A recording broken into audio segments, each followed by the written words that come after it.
Hello, my dear friends, my companions in literature, in thought, in the kind of conversations that linger long after the credits roll.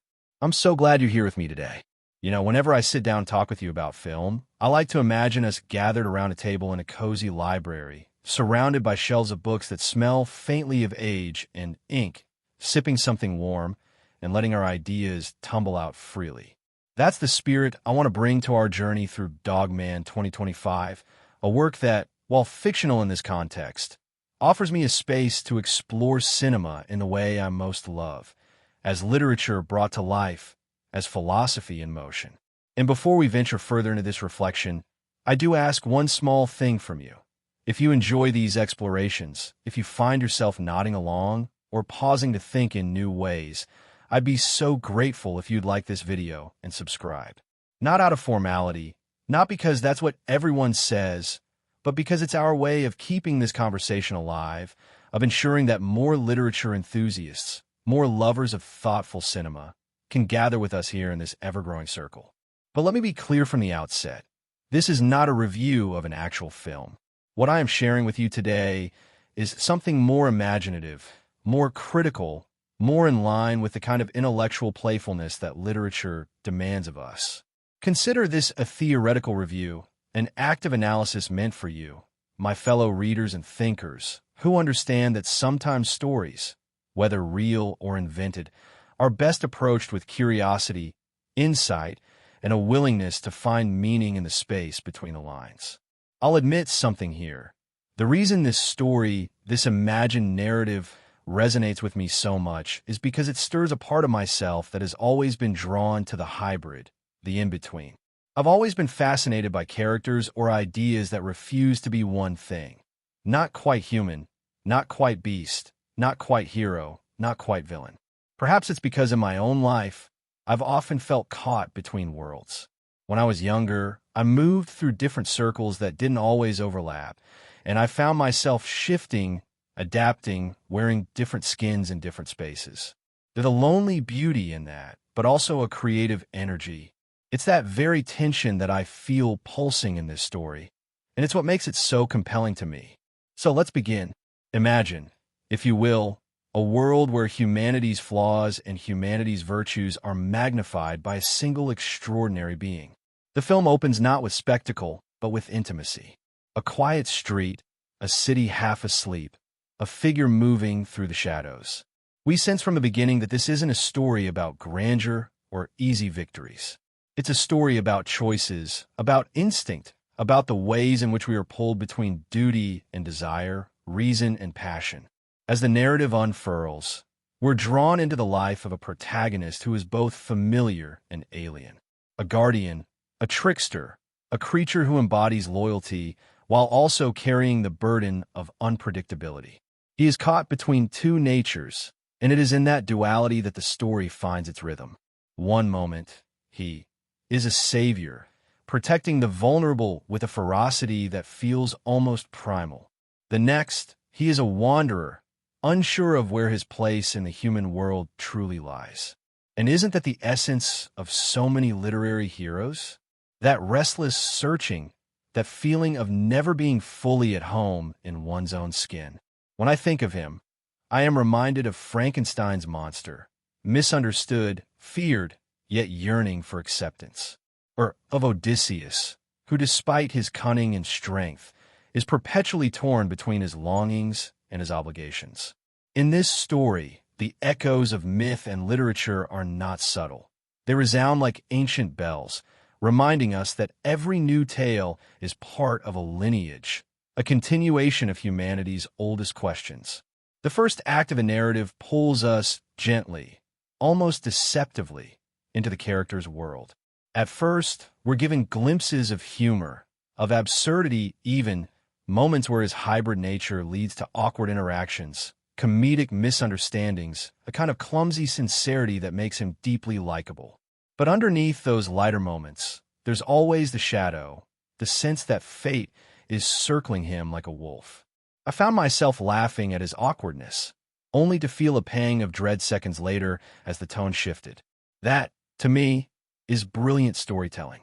Life is like that.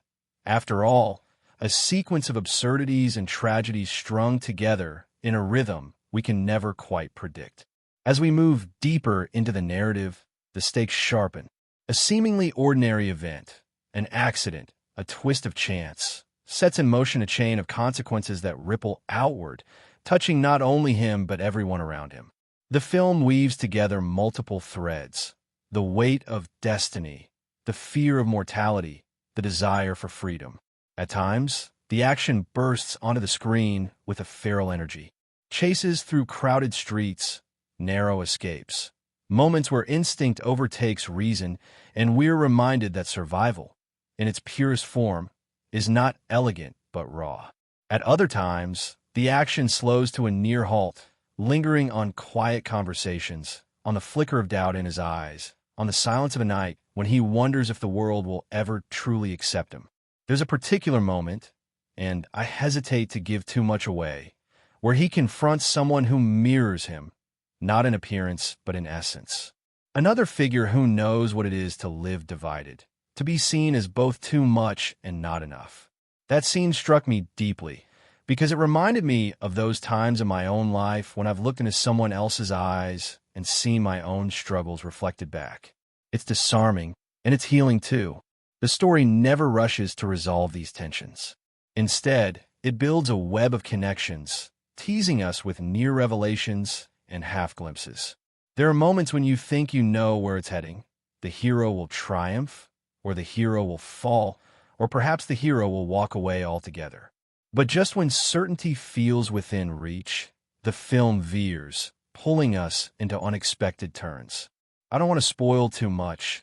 I want you to feel those twists as I did, with a mix of shock and inevitability, the way good literature always makes you feel. What I will say is that the narrative does not underestimate its audience. It trusts us to sit with ambiguity, to recognize symbolism, to appreciate that the real story is not about external battles, but about the internal war of identity. And isn't that why stories like this endure? Because they give shape to what we all feel but cannot always name. The sense of being divided, the longing to be whole, the fear of what wholeness might actually demand of us. Hello, my dear friends, my companions in literature, in thought, in the kind of conversations that linger long after the credits roll. I'm so glad you're here with me today. You know, whenever I sit down and talk with you about film, I like to imagine us gathered around a table in a cozy library, surrounded by shelves of books that smell faintly of age and ink, sipping something warm, and letting our ideas tumble out freely. That's the spirit I want to bring to our journey through Dogman 2025, a work that, while fictional in this context, offers me a space to explore cinema in the way I most love, as literature brought to life, as philosophy in motion. And before we venture further into this reflection, I do ask one small thing from you. If you enjoy these explorations, if you find yourself nodding along or pausing to think in new ways, I'd be so grateful if you'd like this video and subscribe. Not out of formality, not because that's what everyone says, but because it's our way of keeping this conversation alive, of ensuring that more literature enthusiasts, more lovers of thoughtful cinema, can gather with us here in this ever-growing circle. But let me be clear from the outset. This is not a review of an actual film. What I'm sharing with you today is something more imaginative, more critical, more in line with the kind of intellectual playfulness that literature demands of us. Consider this a theoretical review, an active analysis meant for you, my fellow readers and thinkers, who understand that sometimes stories, whether real or invented, are best approached with curiosity, insight, and a willingness to find meaning in the space between the lines. I'll admit something here. The reason this story, this imagined narrative, resonates with me so much is because it stirs a part of myself that has always been drawn to the hybrid, the in-between. I've always been fascinated by characters or ideas that refuse to be one thing. Not quite human, not quite beast, not quite hero, not quite villain. Perhaps it's because, in my own life, I've often felt caught between worlds. When I was younger, I moved through different circles that didn't always overlap, and I found myself shifting, adapting, wearing different skins in different spaces. There's a lonely beauty in that, but also a creative energy. It's that very tension that I feel pulsing in this story, and it's what makes it so compelling to me. So let's begin.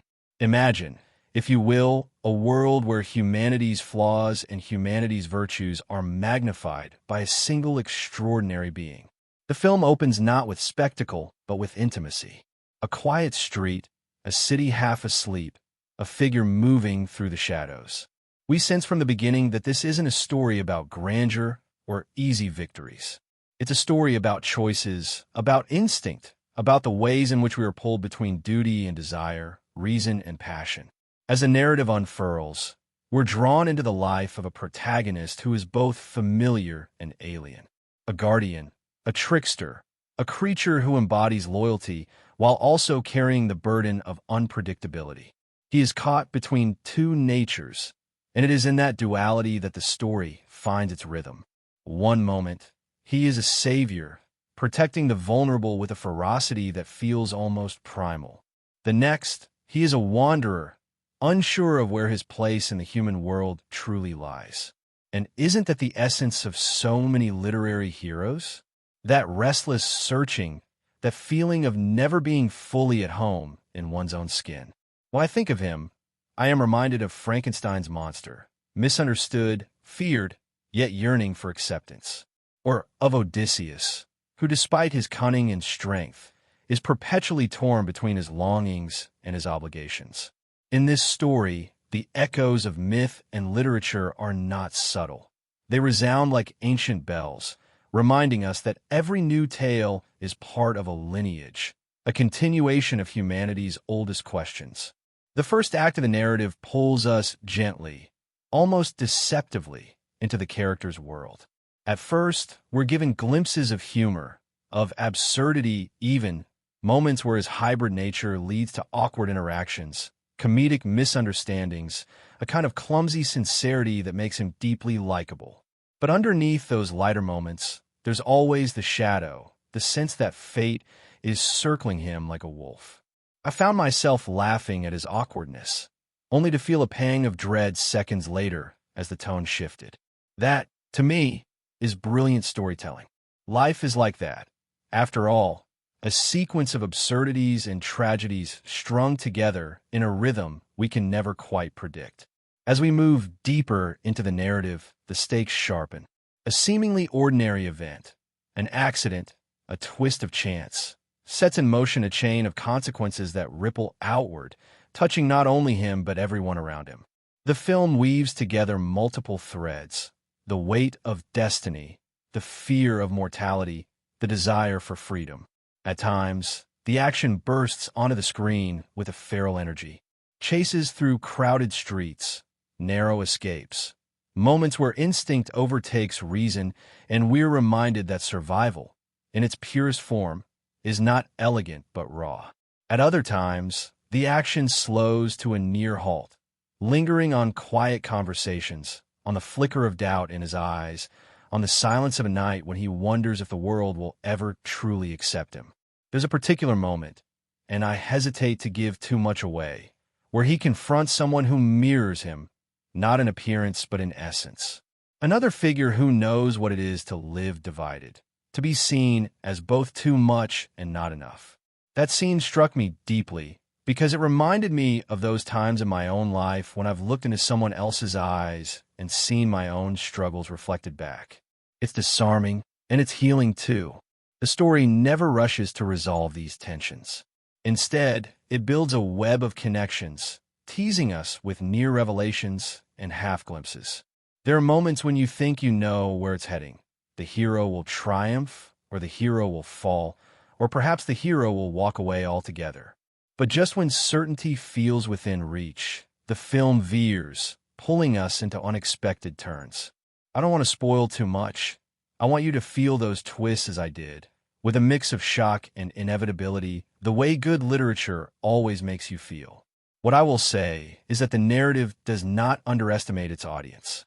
It trusts us to sit with ambiguity, to recognize symbolism, to appreciate that the real story is not about external battles, but about the internal war of identity. And isn't that why stories like this endure? Because they give shape to what we all feel, but cannot always name. the sense of being divided, the longing to be whole, the fear of what wholeness might actually demand of us. What moved me most, though, was the undercurrent of tenderness that ran through the film. Amidst all the chaos, the danger, the tension, there were moments of stillness where love, in its many forms, broke through. Not the glossy, perfect love of fairy tales, but the flawed, complicated love of real life. A glance, a sacrifice, a choice to stay, even when leaving would have been easier. By the time the narrative builds towards climax, we are entangled not only in the fate of the protagonist, but in the fates of those who surround him. Friends, enemies, strangers who become allies. Each twist carries weight because it is anchored in relationships, in bonds that feel real. When the final act unfurls, it doesn't rely on spectacle alone. Yes, there are moments of grandeur, of visual power that took my breath away. But beneath the spectacle lies meaning, and that's what I found most rewarding. Every major event feels like an echo of the themes we've been tracing all along: loyalty, identity, fate, freedom. The closing moments leave us with questions rather than answers, and I love that, because life, after all, rarely gives us neat conclusions. It gives us threads, some tied, some frayed, and asks us to keep weaving. I remember walking out, or perhaps more accurately, sitting in silence as the screen went dark, with a feeling I know well from great books. That combination of satisfaction and longing, of being both full and hungry. It's the feeling of having glimpsed something profound, yet knowing there's more to uncover if only I return, if only I read again, watch again, reflect again. And maybe that's why this story means so much to me. It reminded me that the best tales aren't the ones that close every door, but the ones that leave a few open, inviting us to step through with our own interpretations, our own lives, our own hearts. So, my friends, that's where I'll leave you for now, with a story that is at once strange and familiar, wild and tender, unsettling and comforting. A story that asks us to consider who we are when the masks fall, and whether we can ever truly reconcile the parts of ourselves that seem at odds. And I wonder, does that resonate with you as it does with me? Have you too felt that pull, that tension, that strange in-between? If so, then perhaps you'll understand why this film, imagined though it may be, feels as real to me as anything I've seen in the theater. Until we gather again, thank you for sharing this space with me. Thank you for being part of this circle of thought, of curiosity, of friendship. And if you found something here worth holding on to, don't forget to like and subscribe. Not for the algorithm, but for the sake of continuing the conversation, of keeping this community alive. Because at the end of the day, isn't that what storytelling is? A conversation across time, across hearts, across the fragile distance between one human being and another. When a story begins, it doesn't rush. Instead, it eases us in, almost like the way a book opens with a single sentence that seems unassuming but carries within it the weight of everything that follows. The world we are drawn into is both familiar and uncanny, a city that feels like our own, yet tinged with something slightly surreal. The kind of setting where shadows linger just a moment too long and laughter on the street seems to echo with a secret meaning. The opening introduces us to the figure at the center of this tale, not through spectacle or triumph, but through vulnerability. He is not framed as a hero. He is framed as an outsider. The camera lingers on small details. The way he hesitates at the edge of a crowd, the sideways glances of passers-by who don't quite know what to make of him, the awkwardness of someone who is aware of his difference but hasn't yet figured out how to live with it. From the very first scene, we understand that this is not a story about glory, but about belonging. What struck me immediately is how the narrative insists on slowness in these moments. It doesn't give us explosions or dramatic revelations right away. Instead, it lets us sit with the discomfort of alienation. And I found myself remembering times in my own life when I walked into a room and knew, instantly, that I didn't quite fit. Maybe you know that feeling too, that slight tightening in your chest, the sense of being observed, judged, measured against a standard you never chose. That's what I felt radiating from the screen, and it made me lean in closer, not out of pity, but out of recognition. The first turning point comes not with violence, but with a small act of connection. In an early sequence, he encounters a child, lost, frightened, unable to find her parents in the swirl of a crowded street festival. While others pass by with indifference, he stops. He kneels down, speaks in a voice that is both gentle and awkward, and helps her navigate the chaos. It is not a dramatic rescue. It is something quieter, more human. But in that moment, the mask slips. For the first time, we glimpse the tenderness beneath the exterior. And of course, it is no coincidence that the child sees him differently than the adults do. Not as a threat, not as an oddity, but simply as someone kind. That scene becomes a kind of anchor for what follows. Because soon after, an incident occurs that alters the trajectory of his life. It is sudden, almost mundane in its setup. An accident, a chain reaction of events that spirals beyond his control. One moment, he is navigating the everyday difficulties of life on the margins. The next, he is at the center of a catastrophe that exposes his difference in the most public way possible. What fascinates me is how the film treats this moment. It doesn't play it for spectacle. It doesn't frame it as the emergence of a superhero. Instead, it frames it as exposure. There is fear, confusion, the kind of chaos that happens when people witness something they cannot easily categorize. And in that chaos, he is both savior and suspect. Yes, lives are saved, but the cost is high, and the questions that remain are unsettling. This is where the story deepens, where we begin to see the ripples of one choice, one action, spreading outward. The city reacts with a mixture of awe and terror. Some hail him as a protector, while others whisper about danger, about monstrosity. The media seizes on the event, twisting it into narratives that suit their purposes. He becomes a symbol before he even understands himself. And I couldn't help but think, watching this, about how often society demands that people become symbols. When someone stands out, when they cannot be neatly assimilated into the categories we prefer, we turn them into archetypes. We strip them of complexity. We call them savior or threat, genius or freak, but rarely allow them to simply be. That tension between personhood and symbolism is woven into every frame of this first half. As the story unfolds, allies begin to emerge. Some are drawn to him out of curiosity, others out of genuine empathy. There is a journalist, in particular, who sees past the headlines and becomes determined to uncover the truth of who he is. Their conversations are some of my favorite moments in this section of the story. They are hesitant at first, filled with silences and half-answers. But slowly, a fragile trust begins to build. She challenges him, asks him questions he doesn't want to answer, forces him to confront aspects of himself he has tried to ignore. And here's where the narrative does something brilliant. It makes us complicit in that questioning. Because as she probes him, we too are asking, who is he really? What does he want? What will he choose? The film doesn't give us easy answers, and that's what makes it so compelling. Parallel to this, another thread begins to weave itself into the story. A series of events, unexplained accidents, rising tensions in the city, hint at something larger at play. At first, these feel like background noise, the kind of incidental details you might miss if you weren't paying attention. But gradually, a pattern emerges. There are forces moving against him, forces that understand his nature better than he does. And while he struggles with identity, they see only opportunity. One of the most haunting sequences comes when he realizes he is being watched, not in the casual way of curious strangers, but in the calculated way of those who seek control.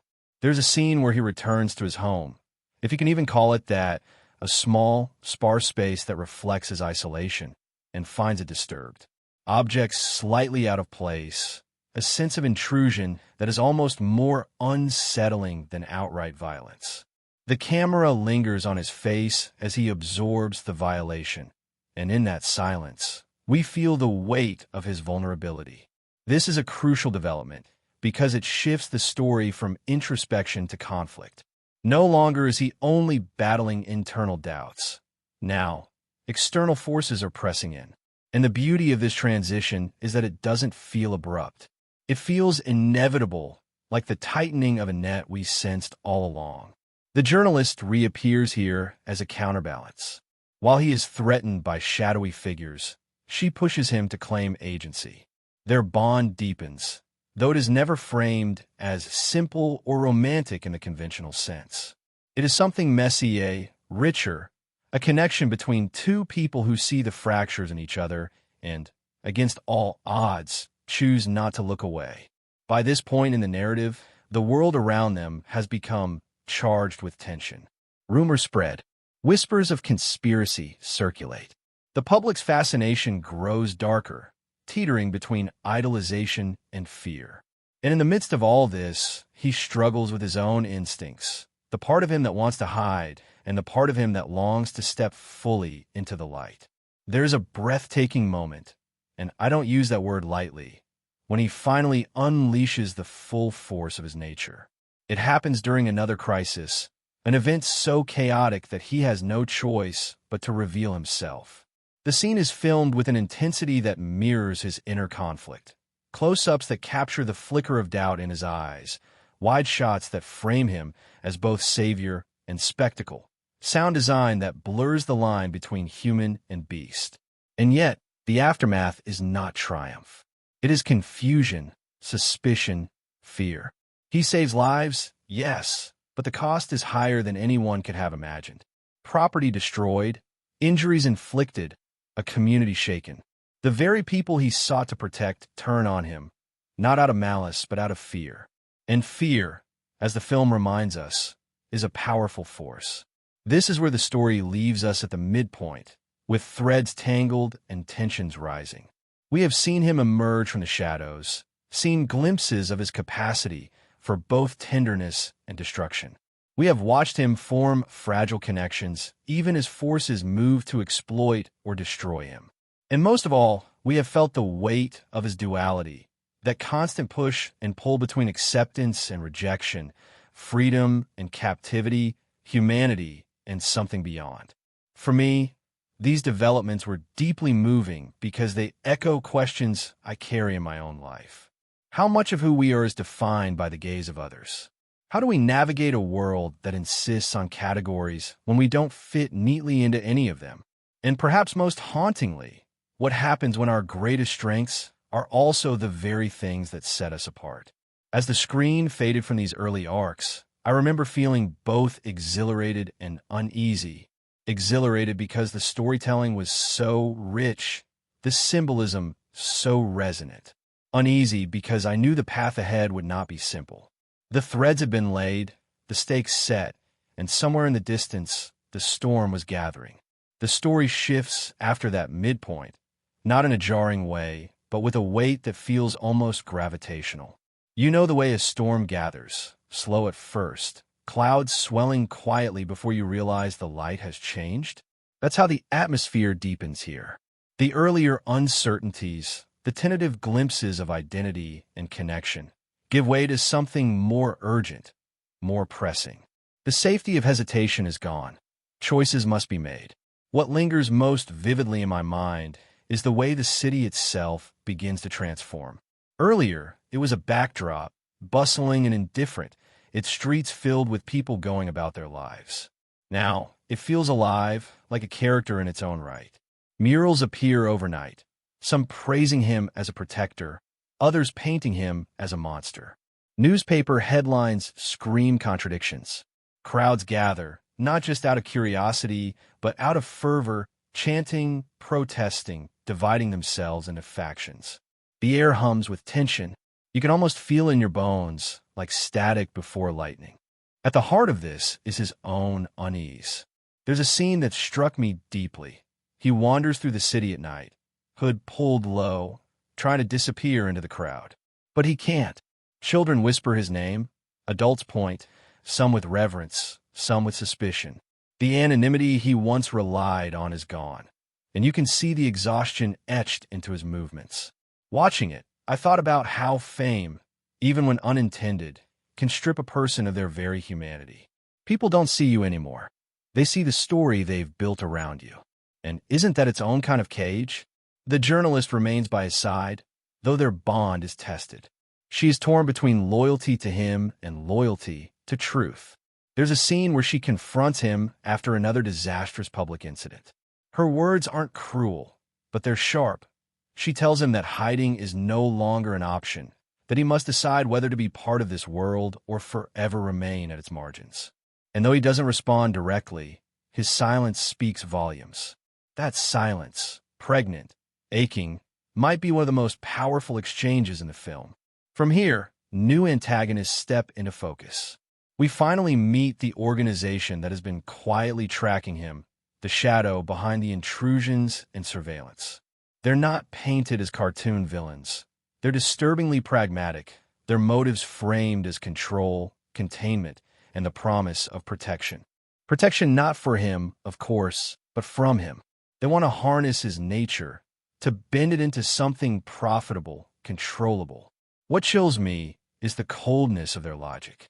To them, he is not a person at all, but an asset. This introduces one of the most gripping arcs. His struggle not just with public opinion, but with the machinery of power itself.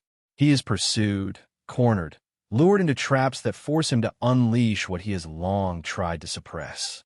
The action sequences here are breathtaking, not only for their visual spectacle, but for their emotional weight. Every fight feels less like a triumph and more like a fracture. Each unleashing costs him something, widening the gap between who he longs to be and who he fears he is becoming.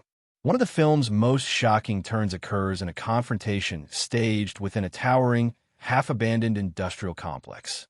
The setting itself feels symbolic. Steel beams like skeletal remains, echoes reverberating off cold concrete walls. Here, he is forced into battle not against faceless enforcers, but against someone who mirrors him in unsettling ways. A figure revealed to have undergone similar transformations, twisted by the same forces that shaped him, but without the anchor of compassion or restraint. Their clash is visceral, brutal, almost unbearable to watch. It's not just muscle against muscle. It's philosophy against philosophy. One argues that embracing the beast within is liberation. The other clings desperately to a belief in restraint, in humanity. The duel doesn't end cleanly. Both walk away shattered, physically and emotionally. But it leaves behind a haunting realization. He is not unique. He is not the only one of his kind. And that revelation reshapes everything, turning his isolation into something else entirely. What once felt like loneliness now becomes dread.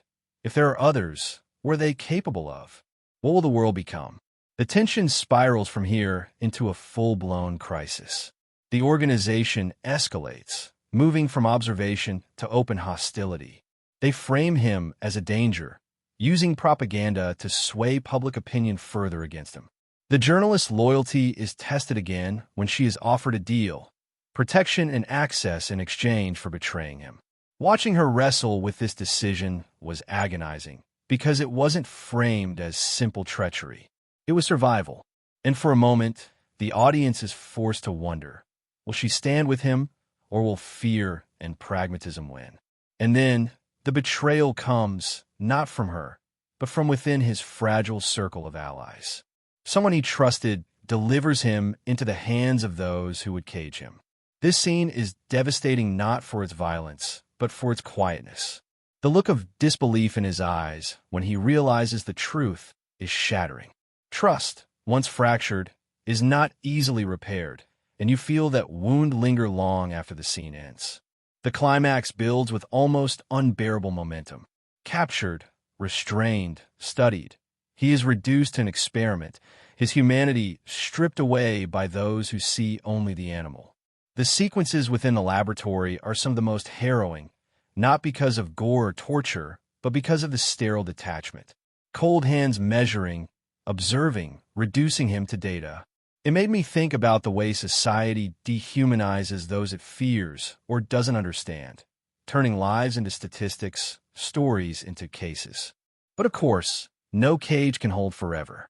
The escape sequence that follows is both exhilarating and heartbreaking. Yes, he breaks free, unleashing every ounce of strength and fury. But the cost is staggering. Innocents are caught in the chaos. Destruction spreads like wildfire. The very thing he feared most, becoming the monster they imagined him to be, begins to feel inevitable. Watching it, I felt torn between awe at his power and sorrow at what it meant for him. And yet, amidst this destruction, a final choice emerges. The journalist finds him, not with words of accusation, but with words of reminder. Reminder of the child he once saved, of the humanity he still clings to beneath the scars. In those final moments, he is given the choice to lose himself fully in rage, or to turn back, however painfully, toward the fragile hope of belonging. The resolution is not neat, and that's what makes it linger. He doesn't emerge as a celebrated hero. He doesn't vanish into obscurity either. Instead, he chooses exile, not as surrender, but as preservation. He disappears from the city, leaving behind unanswered questions, divided opinions, and a legacy that is as fractured as he is. Some call him savior, others call him curse, but the truth is more complicated. He is both, and neither. The final shot is haunting in its ambiguity. He stands at the edge of a vast wilderness, the city's lights flickering faintly in the distance behind him. His face carries both weariness and resolve, and the camera lingers there, not offering closure, but offering a question. What does it mean to live as both man and something other? What does it mean to exist in the space between? When the credits rolled, I sat in silence, not because I was confused, but because I was overwhelmed. The story had pulled me into questions I wasn't ready to let go of.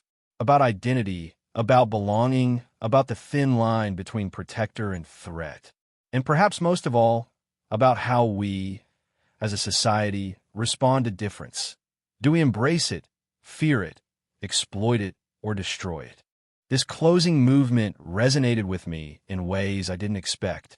I thought about moments in my own life when I felt pulled in two directions, when the world seemed to demand I choose between parts of myself that didn't fit neatly together. I thought about how terrifying and liberating it is to realize that sometimes there is no resolution, only the decision to keep walking, even into uncertainty. And that's what this story ultimately gave me. Not answers, but a mirror. A mirror that reflected back my own questions, my own contradictions. A mirror that reminded me that the most important journeys are not the ones where we defeat the enemy or conquer the monster, but the ones where we learn to sit with the complexity of who we are. What lingered with me most after the story ended were not just the events themselves, or even the sweeping imagery, but the faces of the people who inhabited that world. They weren't simply chess pieces moved across the board of fate. They carried with them histories, doubts, contradictions, shadows that felt so achingly human. If the plot gave us the architecture, the characters were the living breath inside it, the fragile heartbeat that made the whole thing resonate beyond spectacle. At the center, of course, was the figure we followed from the beginning. To call him merely a protagonist feels inadequate. He was the gravitational core around which everything else spun, yet paradoxically, he seemed to resist definition. Half human, half something other, his very existence was a question mark scrawled across the screen. What fascinated me most was not his strength, though that was undeniable, but his hesitations. The way his shoulders sagged under invisible weight. The way his gaze lingered too long on people who brushed past him without a second thought. He carried the melancholy of someone who knew he didn't quite belong, and yet longed desperately to. What made him so compelling was not just that duality of man and beast, but the quiet, almost tender vulnerability that lived beneath it. There's a moment, barely a few seconds, when he sits alone, tracing his own reflection in a broken piece of glass. His hand trembles, not from fear, but from recognition. That scene broke me, because I realized the creature he feared most was not the monster others claimed him to be, but the one staring back at him when no one else was watching. It was an echo of something I've felt myself, the dread of seeing parts of yourself you can't reconcile, and the yearning for someone else to tell you it's still enough. And that's where the journalist came in. She was not simply his counterpart or sidekick, she was a force in her own right. Sharp, resilient, endlessly curious. Her pen was her weapon, her eyes her shield. I admired her because she embodied both intellect and empathy, a rare combination that allowed her to question without cruelty, to seek truth without losing her humanity. She reminded me of the kind of people who, in real life, have the courage to sit with the uncomfortable, to probe at the shadows without flinching away. Her relationship with him was layered in ways I didn't expect. At first, it seemed transactional. She wanted the story, he wanted to remain hidden. But gradually, it unfolded into something much richer, a dialogue between two worldviews. She believed in the power of words, in the ability of narrative to reshape reality. He, on the other hand, believed silence was survival. Watching them clash, then compromise, was like watching fire meet water. Sometimes they extinguished each other, other times they created steam that filled the air with something new. What bound them, though, was mutual recognition. She saw not a monster, but a man. And he saw in her the rare gift of being truly witnessed. If he embodied the struggle of identity, and she embodied the pursuit of truth, then the organization that pursued him embodied something darker, the cold pragmatism of power. I found it fascinating how they were written, not as cackling villains twirling their mustaches, but as figures who truly believed in the righteousness of their mission. To them, he was not a soul, but a variable, not a person, but a problem to be solved. Their leader in particular chilled me. He spoke with calm, calculated precision, never raising his voice, never losing composure. That stillness was more frightening than rage could ever be, because it conveyed an unshakable belief in his own justification. I remember one line he delivered with unnerving serenity. That control was simply another form of mercy. That single sentence lodged itself in me, because it revealed not just his worldview, but a mirror of our own society's tendency to justify oppression in the name of safety. He was not a caricature, but a reflection of systems we live with every day. And in that sense, he was perhaps the most terrifying character of all. Not because he was inhuman, but because he was all too human. But then there was the mirror figure, the one who appeared later, whose presence altered the entire trajectory of the narrative. If the central character was a question mark, this figure was the exclamation point. He was the embodiment of what happens when the beast is embraced rather than resisted. Where our protagonist struggled, doubted, longed for acceptance, this other figure reveled in the rawness of his nature. His laughter in the midst of violence, his indifference to the destruction left in his wake, created a chilling counterpoint. What fascinated me most was that he wasn't born cruel. He was shaped that way by rejection. His backstory revealed fragments of a life marked by abandonment, by betrayal, by the absence of anyone willing to see his humanity. And so he shed it, deciding that if the world wanted a monster, he would gladly give it one. That contrast, one man clinging desperately to his humanity, another discarding it like a broken mask, created a dialogue that went beyond fists and blood. It was an ideological clash, an exploration of what identity means when the world refuses to grant it. Even the minor characters carried weight, leaving impressions that rippled outward. The child saved in the early scenes, for example, appeared briefly but profoundly. That child represented something more than innocence. They were a reminder of why compassion mattered in the first place. In their wide-eyed trust, we saw the fragile thread of connection that bound the protagonist to the world he longed to belong to. It reminded me of how sometimes, in our darkest moments, it's not grand gestures but fleeting encounters that keep us tethered to hope. And then there was the betrayer, the ally who turned him over to the very forces he feared most. This character fascinated me not because of their treachery, but because of how understandable it felt. They weren't written as malicious. They were desperate, terrified, cornered by circumstances. That left them with impossible choices. In another story, perhaps they would have been the hero. Here, they became the fracture point, a reminder that survival can sometimes demand compromises that shred the fabric of trust. That betrayal struck me harder than any battle scene, because it echoed something I've seen in real life. The way fear can warp loyalty, the way love can collapse under pressure. Each of these figures, hero, journalist, mirror, betrayer, child, antagonist, wove together into a tapestry that felt as rich as it was tragic. None were simple, none were wholly good or wholly evil. Instead, they embodied contradictions the same way we all do, and that's what made them resonate so powerfully. Watching them, I felt as though I was watching fragments of myself, of the people I know, of the world we inhabit. What strikes me now, reflecting on them, is how they all seem to circle the same central question. What does it mean to be human? For the protagonist, it meant resisting the beast. For the journalist, it meant seeking truth even when it hurt. For the antagonist, it meant controlling chaos through power. For the mirror figure, it meant rejecting humanity entirely. For the betrayer, it meant clinging to survival at all costs. Each answer was different, but together they painted a mosaic of possibilities. And maybe that's why this story lingers. Not because of the spectacle, though that was impressive, but because of the people who inhabited it. Flawed, fragile, contradictory, real. They remind me that stories endure not because of what happens, but because of who it happens to, and how those people reflect back to us the pieces of ourselves we sometimes struggle to see. Even now, I find myself imagining what became of them after the credits rolled. Did the journalist continue her work, haunted by what she had witnessed, writing words that might change the world, even if only a little? Did the protagonist, standing at the edge of that wilderness, ever find peace, or was his exile only another form of longing?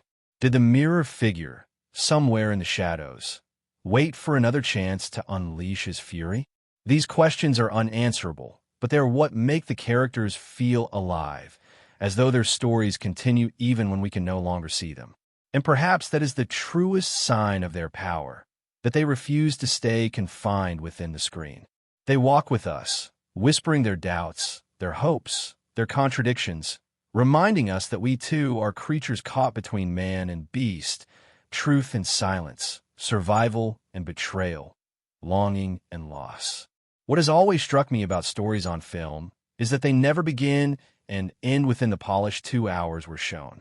Beneath the surface of every frame lies another world, a hidden one, humming with accidents, improvisations, forgotten glances, and decisions that could have taken the story in entirely different directions. And with this particular film, that hidden world is as strange and haunting as the tale it told. I remember hearing, almost in passing, that the first draft of the script had been written in less than 3 weeks. Not unusual, you might say, but what made it strange was the way the writer described the process. He claimed he had dreamed fragments of the story before he wrote a single line. Whole sequences, entire images, like the protagonist staring at his reflection in broken glass, came to him in sleep. He said it felt less like invention and more like transcription, as if he were receiving someone else's memories. Of course, that may just be a romantic myth spun after the fact, but there's something chillingly fitting about a film so steeped in questions of identity and fate being born in dreams rather than deliberate design. And the oddities didn't stop there. On the set, crew members swore the locations seemed to resist them. In one particular warehouse scene, the cameras repeatedly malfunctioned, lenses fogging without explanation, batteries draining as though some invisible hand were sapping their strength. The director later joked about it in interviews, brushing it off as coincidence, but those who were there described a different mood entirely. They spoke of an atmosphere so heavy it was difficult to breathe, as if the building itself disapproved of what was being filmed inside its walls. Some even whispered that the property had its own dark history, though no one could find records to confirm it. What fascinates me most, though, are the tiny serendipitous accidents that ended up shaping the movie in profound ways. There's a moment early in the story when the protagonist recoils, startled, as a dog barks at him from across the street. That moment wasn't scripted. The dog belonged to a local who lived near the set and wandered into the shot unexpectedly. Instead of cutting, the director urged the actor to stay with it, to use it. What emerged was one of the most subtle and haunting foreshadowings of the entire film. The suggestion that even animals sense something other in him. If you watch carefully, you'll notice the way his hands tremble after the bark subsides. It feels intentional, but it wasn't. It was life intruding on art, and art folding it back in. Another peculiar detail: the actor cast as the antagonist wasn't the studio's first choice. In fact, he wasn't even in the top 3. The role had been offered to others, but scheduling conflicts, contract disputes, and last-minute withdrawals opened the door for him. He arrived late in the process, barely 2 weeks before shooting began. Yet somehow, his chilling serenity, the eerie calm with which he delivered his lines, became the defining trait of the character. I find myself wondering now, if one of the others had accepted the role, would the antagonist have been as haunting? Would his words have lodged so deeply? Or would they have been forgotten in the noise of spectacle? Sometimes it feels as though fate itself intervenes, insisting on the actor who was meant to embody the role. There is also the curious case of the mirror. Not the metaphorical one, but the actual piece of shattered glass used in that quiet, devastating scene I mentioned earlier. Prop designers tried to create an artificial mirror, safe and lightweight, something that would photograph well without endangering the actor. But no matter how many they tried, none of them captured the fractured gleam the director envisioned. So one day, almost impulsively, the set designer brought in an actual discarded mirror from a demolition site nearby. It was old, its silvering half-faded, its edges jagged and dangerous. Everyone agreed it looked perfect on camera, but there was unease about using it. And yet, in the end, that imperfection was precisely what gave the scene its raw authenticity. What's strange is that after shooting wrapped, the mirror disappeared. No one knows what became of it. One day it was on set, the next it was gone. Some crew joked that it carried the spirit of the film with it, that it had absorbed too much of the protagonist's gaze. It's just a story, of course, but isn't it curious how objects can carry weight far beyond their material existence? Another fact that has fascinated me ever since I learned it involves the film's score. The composer, known for his sweeping orchestral work, chose to incorporate sounds not traditionally thought of as music. He recorded the hum of electrical wires, the low groan of wind through a narrow alley, even a muffled heartbeat of a dog pressed against a microphone. Layered together, these sounds became an undercurrent, something most viewers never consciously register but nonetheless feel. That strange, uncanny unease that builds during certain scenes? It isn't only the visuals, it's the almost subconscious soundscape whispering beneath them. There's also something oddly poetic about the weather during production. Nearly every outdoor scene was filmed under skies that shifted without warning.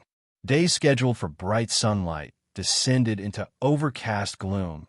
Nights planned for clarity were drenched in sudden storms. Instead of rescheduling, the crew leaned into it, adjusting the storyboards and dialogue to suit the moody atmosphere. In fact, some of the most memorable shots, the protagonist's silhouette against a lightning-struck horizon, the journalist's hair plastered with unexpected rain, weren't planned at all. Nature itself seemed to insist on being part of the story. And when I watch those scenes now, I can't imagine them any other way. Then there was the peculiar superstition that developed among the crew. During filming, 3 separate times, props associated with the antagonist went missing overnight. A chair he sat in, a briefcase he carried, even the notes of his dialogue. None were ever recovered. Though theft was the obvious explanation, many whispered that the set had developed its own memory, consuming these items as though to prevent them from existing outside the story. The director laughed it off, but he did insist, after the 3rd incident, that the antagonist's props be locked in a separate container each night. Superstition or not, no further objects went missing. I think, too, of the child actor, the one who appeared so briefly yet carried such weight. It said the director cast them not after auditions, but after encountering them entirely by chance in a park near his home.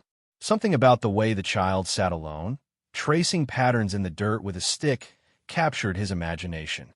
He later said the child seemed to carry a secret they themselves didn't know, which was precisely the quality he wanted for the role. During filming, the crew reported that the child never once flubbed a line or grew restless, as children often do. Instead, they seemed preternaturally calm, almost as if they understood more about the story than anyone expected. That sense of quiet, knowing presence was not an act. It was who they were, and it became one of the film's most unforgettable touches. Of course, not all strange facts are mystical. Some are simply amusing in hindsight. For instance, the climactic chase scene, so taut and nerve-wracking on screen, was in reality plagued by comedic mishaps. The protagonist's prosthetic makeup kept slipping under the intense heat of the lights, forcing repeated breaks. At one point, during a tense moment meant to evoke terror, the actor sneezed so violently that part of his facial prosthetic flew across the set. The crew erupted in laughter, though the actor himself was mortified. But even those moments of absurdity, I think, are what gave the final product its depth. Laughter and horror often walk hand in hand. Then there's the story of the song. In one of the quieter scenes, faintly in the background, you can hear an old tune playing on a radio. Most assumed it was a licensed track chosen by the sound team. In truth, it was a recording of the director's grandmother singing into a tape recorder decades earlier. He slipped it in as a personal tribute, a fragment of his own history woven into the fabric of the film. It's a detail so small most never notice, but for those who do, it adds another layer of intimacy, another ghost in the machine. The trivia piles up, each piece stranger than the last, until you begin to realize that the making of this film was almost as uncanny as the story it told. There were the nights when the crew swore they saw figures moving in the background of unused takes, though none were visible on set. There were the inexplicable electrical surges that forced cameras to reset mid-shot. There were the recurring coincidences, certain numbers appearing again and again in call sheets, hotel room assignments, even the timestamps on footage. All of it, perhaps, can be explained rationally. And yet, when woven together, they create the impression of a project touched by something larger than intention. Maybe that's what makes these behind-the-scenes facts so compelling. They remind us that art is not born in sterile conditions. It is messy, unpredictable, sometimes chaotic. Accidents and oddities creep in, reshaping what was planned into what is remembered. And in this case, the strangeness of the making mirrored the strangeness of the story itself. Life imitated art, and art folded life back into its frame. Even now, when I revisit the film, I carry those stories with me. I see the barking dog that wasn't meant to be there. I hear the faint hum of wires disguised as music. I think of the missing props, the vanishing mirror, the grandmother's voice hidden in a radio. And I realize that what makes the film unforgettable isn't just what's on the screen, but the unseen currents that shaped it, the strange facts that hover at the edges, invisible yet palpable. They're the ghosts of its making, whispering just beyond the frame, reminding us that every story has another story behind it, waiting to be told. What always fascinates me about cinematic storytelling is not simply what happens, but how it happens, how certain events are stitched together with intention or accident, and how those stitches hold the weight of our interpretations. When I first sat with this film, I found myself more aware of the silences than the spectacle. The events unfolded with a kind of quiet inevitability, like dominoes tipped one after the other, and yet each carried such emotional heft that I had to pause, as though the screen itself were demanding reflection rather than consumption. One of the earliest events that still lingers in my memory is deceptively simple. The moment the protagonist first confronts his reflection. On the surface, it looks almost mundane, a man staring in a glass, confronting his own face. But the longer the shot holds, the more uncanny it becomes. This is not merely about recognition, but estrangement, that unsettling sensation of seeing oneself as another.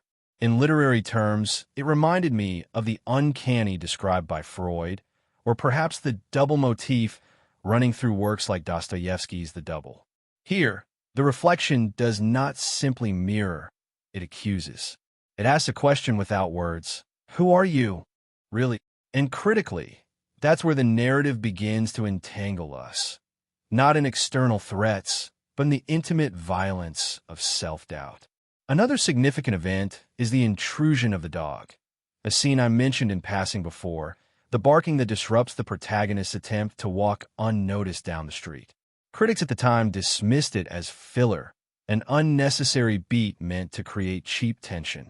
But when I rewatched it, I saw something far more layered. That bark is not random. It is instinct cutting through performance. Animals, in literature and myth, often serve as guardians of thresholds. Think of Cerberus at the gates of Hades, or even the black dogs of folklore heralding death. When the dog barks, it is not simply noise, it is recognition. Something primal has noticed the fracture in the protagonist's humanity.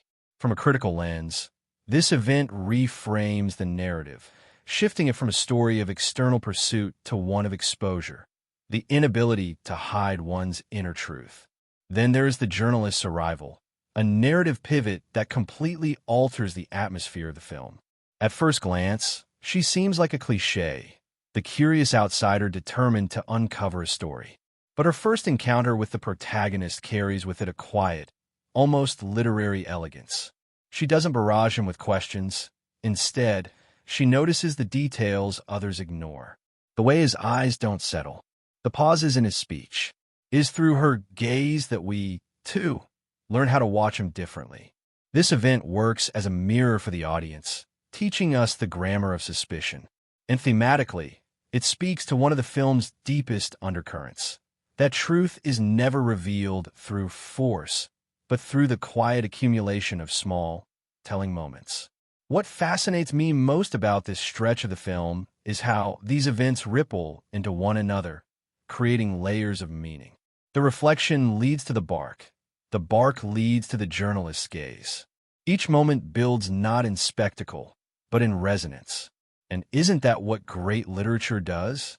It teaches us to notice the echoes, the ways one line of dialogue converses with another, even when separated by chapters. Another event that deserves deep analysis is the antagonist's first true appearance. Unlike many films that introduce their villains with thunderclaps or violence, here the moment is understated, almost disarmingly calm. He enters a room, sits quietly, and speaks in measured tones. There is no rush to assert dominance, no need to perform cruelty. And yet, the tension is suffocating. What this moment reveals, from a critical standpoint, is the terrifying banality of evil. Hannah Arendt used that phrase to describe something political, but it applies here with equal weight. The antagonist terrifies not because he is monstrous, but because he is ordinary. His presence suggests that horror doesn't always come with a mask or a weapon. Sometimes it comes with a polite smile and a steady voice. That calmness shapes the reception of the film. Viewers expecting bombast were unsettled, even frustrated at first. But those willing to lean into the quiet dread found themselves haunted. I remember leaving the theater and overhearing a stranger say, "It's not what he did, it's how he sat there." That's the mark of a significant event, one that etches itself not through shock, but through atmosphere, leaving us unable to shake its residue. And then, of course, comes the chase. Not just the literal pursuit through streets and alleys, though that is rendered with breathless energy, but the psychological chase that underpins it. The protagonist isn't merely running from the antagonist. He's running from the inevitability of himself. Each footstep is less about escape than about deferral, an attempt to buy time before confronting the truth he already suspects. This duality, the physical chase overlaying the existential one, is where the film achieves its greatest critical depth. It echoes literary traditions of flight and pursuit, from Frankenstein to Camus' The Stranger, where the external narrative masks an internal reckoning. What makes this sequence even more fascinating is the way it destabilizes time. The editing grows jagged, moments bleed into one another, and the line between present and memory blurs.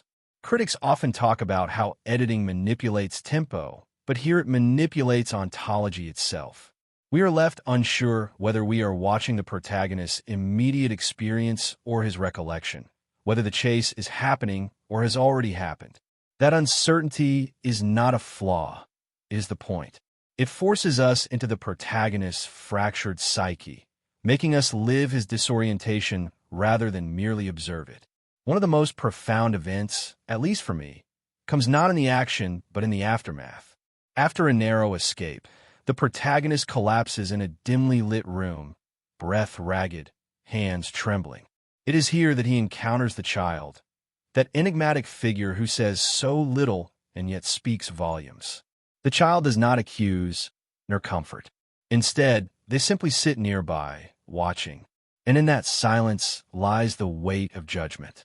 From a critical angle, this moment is the narrative's moral fulcrum. The child represents innocence, the uncorrupted gaze of humanity. To be seen by them is to be measured against an impossible standard. And in that gaze, the protagonist's facade fractures further. I often return to that scene in my mind because it exemplifies the film's central paradox, that the loudest revelations come in silence, that the most decisive events are not explosions but gazes. Literature teaches us that meaning often resides in the unsaid, in pauses, in ellipses, in white space on the page. This film embraces that same ethos, trusting its audience to sit in stillness and feel the weight of what cannot be spoken. As the story builds toward its climax, events begin to fold into one another with almost unbearable intensity. The confrontation between protagonist and antagonist is staged not as a clash of wills, but as an unveiling. Masks fall, words sharpen, truths bleed into the open. From a critical perspective, this is where the film risks collapse, where the tension of subtlety could easily dissolve into cliché. And yet it doesn't. Why? Because the confrontation is not about victory, but revelation. The antagonist does not seek to destroy. He seeks to expose. And exposure, in this narrative, is the cruelest fate of all. The final event, the one that lingers like an echo long after the credits roll, is as much absence as presence. It is not the explosion of resolution, but the hollow, quiet after. The protagonist, irrevocably altered, stands alone, surrounded by fragments of what was. There is no triumphant music, no clear closure. Only the hum of existence, the weight of what has been revealed. This is where the film achieves its thematic and emotional resonance, in reminding us that truth is rarely cathartic. More often, it is devastating. And yet, in that devastation, there is clarity. Critically, this is why the film divided audiences. Those seeking tidy resolutions felt cheated, left adrift. But those who recognized the literary underpinnings, the deliberate choice to end on ambiguity, found themselves deeply moved. In literature, endings rarely tie bows around chaos. Instead, they leave us with questions, with the unsettling work of reflection. This film does the same, demanding that we carry its weight beyond the theater. Looking back, I realize that what makes these events so significant is not their novelty, but their resonance. They remind us of familiar motifs, the double, the threshold, the gaze, the banality of evil, yet render them through the language of cinema in ways that feel both timeless and urgent. Each event contributes not just to the story's unfolding, but to its impact, shaping how we think and feel long after. And isn't that the essence of art? To create not just entertainment, but resonance. To leave us changed, however subtly. To demand of us not just passive watching, but active reflection. In this way, the film succeeds not by dazzling us with spectacle, but by inviting us into dialogue with its events, with ourselves, and with the stories we carry within us. What fascinates me about any film, perhaps even more than its narrative, is the invisible architecture that holds it together. The rhythms of production, the quiet choreography of cast and crew who build a world brick by brick. And this film, of all the ones I've followed, offered a production journey that feels almost mythic in its own right. From the beginning, the crew spoke of it as a gamble, an experiment that might collapse under its own ambition or emerge as something unforgettable. That tension, the line between collapse and miracle, ran like an undercurrent through every day of shooting. I still remember reading an interview with the cinematographer where he confessed that the opening sequence was shot 3 times over, each iteration completely different in tone. The first attempt was polished but sterile. The second was wild but incoherent. It wasn't until the third try, when they allowed mistakes to creep in, a camera lens fogging unexpectedly, a light flickering at the wrong moment, that they discovered the atmosphere they've been searching for all along. And here's what struck me. They kept the mistakes. They didn't try to iron them out, didn't chase perfection. Instead, they embraced the imperfection as texture, as truth. Isn't that so much like literature, too? How often do the marginal notes or the stray commas carry the real humanity of a work? One of the crew members joked that the set was haunted, though not in the horror movie sense. Lights would blow out just before pivotal takes. A microphone once picked up a strange frequency that none of the engineers could explain, a warbling hum that, when layered over the scene, added an almost supernatural undertone. Instead of erasing it, the sound designer wove it into the final cut, subtle enough that most viewers don't consciously notice it, but strong enough to leave a lingering unease. It makes me think about how much of art is accident, how many of the things we praise as genius are really just strange gifts from the universe that someone was brave enough not to discard. The director, too, had his own eccentricities. He had a habit of wandering off set with a notebook, scribbling furiously in the margins while the crew waited. At first, people found it frustrating. Time is money, after all. But soon they realized those wanderings weren't distractions. They were recalibrations. He would return with small but radical shifts. A different angle here, a pause in dialogue there, a subtle gesture added to an actor's performance. These tweaks often transformed flat scenes into haunting ones.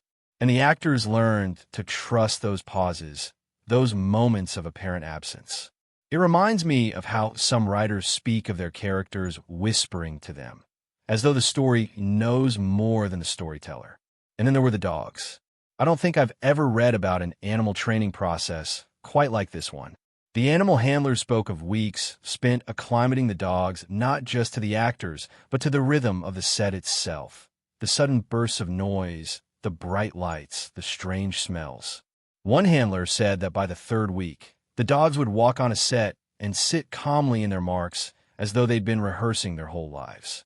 But animals are never predictable, and one day, during a particularly tense chase scene, one of the dogs decided to veer off course and bound toward a cameraman, tail wagging. The crew froze, convinced the take was ruined. But the director waved for them to keep rolling. That moment, unplanned, joyful, disruptive, ended up reshaping the emotional tone of the entire sequence. Instead of pure menace, the scene gained a note of wild unpredictability, a reminder that chaos and play are sometimes indistinguishable. What makes all of this so compelling to me is not just the anecdotes themselves, but what they reveal about the nature of creation. A film isn't sculpted in marble. It's breathed into being chaotic and fragile. The actors, for instance, often spoke of how the script was a living document, shifting daily. Lines were rewritten on the spot. Entire scenes were cut or improvised. One actor recalled a night where, after hours of failed takes, the director simply told him, "Forget the script. Just tell me what he'd say if this were you." That take, raw, unpolished, spoken through exhaustion, became one of the film's most quoted lines. It wasn't crafted, it was lived. Behind the camera, there were equally fascinating struggles. The production was plagued by weather. Scenes planned for sun were shot under heavy cloud, and rather than fight it, the cinematographer leaned into the gloom, adjusting filters and tones to turn gray skies into a kind of oppressive metaphor. Later, audiences praised the film for its moody, atmospheric palette, never knowing that it was the product of sheer necessity. Isn't that a truth worth savoring? That sometimes constraint, rather than freedom, births the most memorable art. The crew developed rituals to cope with the intensity. Every Friday, no matter how late they wrapped, someone would bring in homemade food, stews, breads, casseroles, and the cast and crew would sit in a circle, eating with their hands, talking about nothing to do with the film. Those nights became their anchor, a way of reminding themselves that they were more than cogs in a machine. One actor said those meals were where the real chemistry of the cast was born, not in rehearsals but in laughter over soup. When I watch the film now, I swear I can see the echoes of those meals in the way the characters look at one another. A softness, a trust that can't be faked. There were mishaps, too, the kind that make you laugh only in hindsight.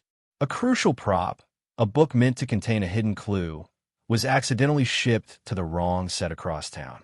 By the time they retrieved it, the pages were smudged, coffee-stained, and torn. The art department panicked, but the director insisted on using it as is. He argued that the wear and tear only added authenticity, and he was right. The battered look of the book gave it an aura of history, of lived-in mystery, that no pristine prop could have carried. Again, accident became artistry.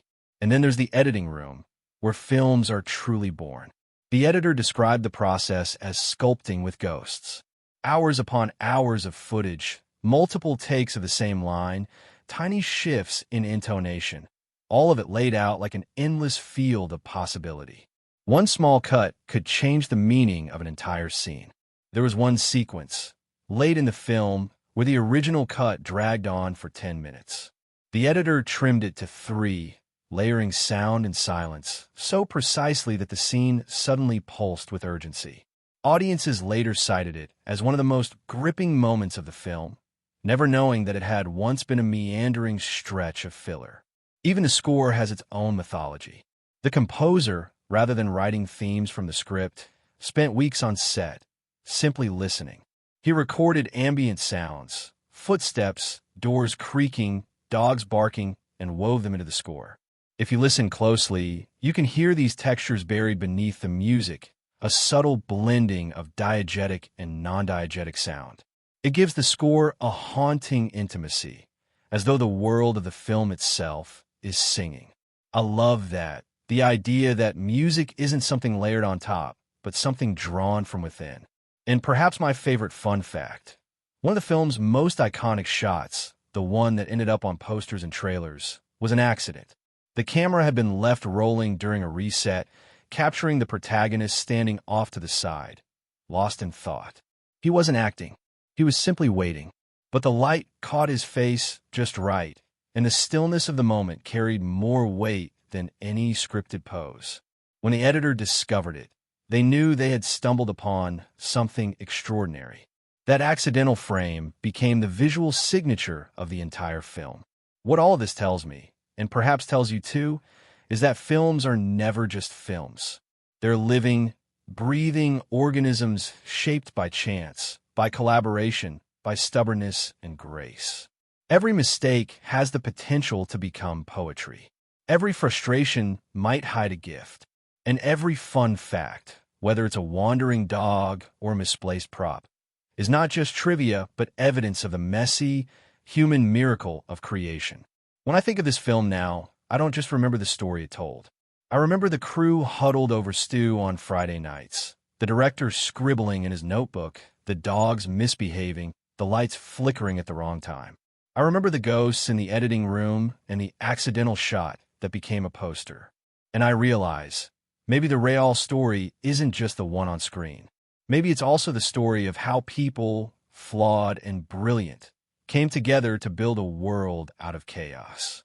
When I think back on this film, what lingers most vividly in my mind isn't only the characters or the twists, but the places, those carefully crafted worlds where everything feels just slightly heightened, familiar enough to root us, but strange enough to unsettle us. It's as though the film built a series of rooms we were invited to step into, each one holding its own mood, its own unspoken vocabulary. And in truth, those rooms told as much of the story as the characters ever could. The first thing you notice is how ordinary the opening locations appear. Ordinary in the way a childhood street might seem, with sidewalks cracked and uneven, with telephone wires sagging between poles, with paint peeling on porches that have seen better days. There's a studied mundanity in those details, but it's precisely that ordinariness that unsettles me.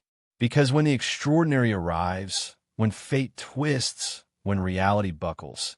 It doesn't come crashing through some gothic castle or futuristic cityscape. It slips into the streets we know, the kitchens we've sat in, the alleys we've hurried through at dusk. That choice of setting grounds the film in an intimacy that makes the fear, the wonder, or even the humor feel personal. And then there are the interiors, which almost function like characters themselves. The use of space is deliberate. Rooms always feel either too large or too small. In one moment, the camera lingers on a kitchen where the walls seem to press in, claustrophobic, every object slightly too close, every shadow stretching unnaturally. In another, we're placed in a cavernous hall, the protagonist dwarfed by emptiness, as though swallowed by silence. That oscillation between suffocation and vastness becomes a rhythm the film beats out, unsettling us on a subconscious level. It reminds me of reading certain novels where architecture becomes a kind of silent narrator. Think of the moors in Wuthering Heights or the claustrophobic drawing rooms in Henry James. Space speaks if we learn to listen. I often wonder how much of that effect was achieved through sheer location scouting and how much through manipulation. Sets dressed to feel simultaneously lived in and uncanny. One story I heard was that the production team rented real homes rather than building sound stages for several sequences, precisely so the textures would feel authentic. You can see it in the way light falls across worn floorboards, in the scuff marks on doors that only years of use could create. But authenticity alone isn't enough. What makes these spaces resonate is how they're framed. The cinematographer had a way of placing the camera just slightly off-center, creating asymmetry. It's subtle, but makes every room feel like it's holding a secret, something unresolved just beyond our view. Light plays an equally important role in shaping atmosphere. There's a recurring motif of half-light, dusk, dawn, flickering lamps, moments when visibility is compromised but not entirely gone.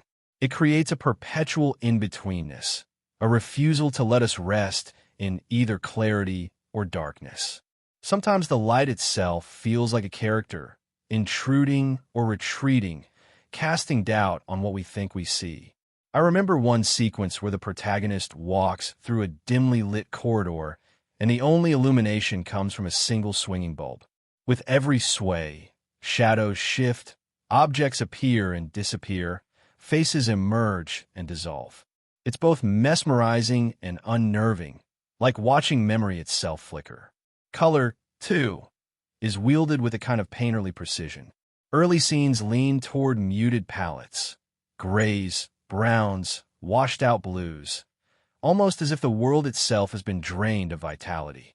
But then, at key moments, there's an eruption of color, a red jacket glowing against the gray, a burst of golden light through a cracked window, the startling vibrancy of blood in a muted world. Those contrasts strike like emotional chords, resonating long after the scene fades. It reminds me of how poets sometimes drop a single startling image into an otherwise quiet stanza, a sudden flame of language that shifts the entire tone. What fascinates me, too, is how the settings evolve alongside the story. Places we've seen before are revisited, but they never look the same. A street that once felt safe becomes menacing under different lighting. A room once cluttered with warmth feels cold and skeletal when stripped bare. This isn't just set dressing, it's visual storytelling, the external world reflecting the internal shifts of the characters. In a sense, the film invites us to read its settings as metaphors, each change in environment echoing a change in psyche. Sound design intertwines with setting in ways that are easy to miss but impossible to ignore. Empty spaces reverberate too long, creating an unnatural echo that lingers in the ear. Outdoor scenes are never silent. There's always some background hum, wind rustling, dogs barking, distant traffic, grounding us in reality while simultaneously reminding us of its fragility. One of my favorite touches was the use of silence not as absence, but as weight. In one scene, all ambient sound drops out, leaving only the protagonist's breathing. The absence of environmental noise makes the setting itself feel suspended, unreal, like a stage stripped bare. It's a daring technique, one that forces us to listen with heightened awareness. Camera movement plays its own part in sculpting setting into mood. Instead of grand sweeping shots, there's a preference for slow, deliberate pans, as though the camera itself is searching. Sometimes it lingers too long on seemingly trivial details. A crack in the wall, a curtain swaying, a half-empty glass on a table. These moments invite us to question significance. Is this foreshadowing or simply atmosphere? That uncertainty keeps us leaning forward, reading the environment as closely as we read the characters' faces. I think often about one outdoor sequence in particular, a park at night, illuminated only by the sickly glow of street lamps.